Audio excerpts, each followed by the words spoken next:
ကလေးကိုအပြစ်တင်မဲ့အစားသူလှုပ်ခဲ့တဲ့အမားကိုပဲတေချာထောက်ပြပြီးဆုံးမှာပါ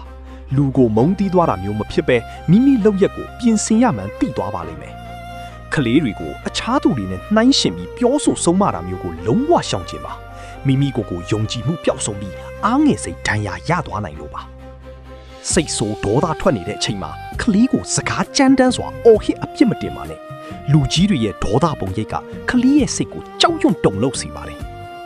ကလေးကအမားတစ်ခုခုလုံးမိတဲ့အခါဘာကြောင့်လုံးရတယ်လဲဆိုတဲ့အကြောင်းအရင်းကိုအရင်ဆုံးစိတ်ရှည်စွာနားထောင်ပြီးပါမိဘရဲ့နားလည်ပေးမှုကိုခံစားရရင်နောက်အမှန်တရားကိုပဲရေးရေးဝုံဝုံပြောရဲလာပါလိမ့်မယ်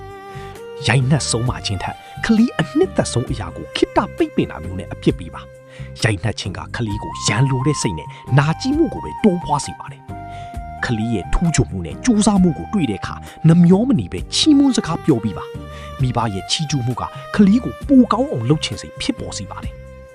လူအများရှိမှာဒါမှမဟုတ်အပေါင်းအသင်းတွေရှိမှာကလေးကိုအဆက်ခွေပြီးမဆုံးပါနဲ့တိတ်ခါကြတယ်လို့ခံစားပြီးလူတော်မတိုးရတဲ့စိတ်တန်ရာဖြစ်သွားတတ်ပါတယ်မိဘအချင်းချင်းကလေးရှိမှာစကားများရန်ဖြစ်တာမျိုးကိုအတက်နိုင်ဆုံးရှောင်ကျဉ်ပါမိသားစုရဲ့မလုံခြုံမှုကိုခံစားရပြီးကလေးရဲ့စိတ်ပိုင်းဆိုင်ရာဖွံ့ဖြိုးမှုကိုထိခိုက်စေပါတယ်ကလေးရဲ့စိတ်ခံစားချက်တွေကိုအတိအမှတ်ပြုပြီးနှွေးထွေးစွာနှစ်သိမ့်ပြီးပါ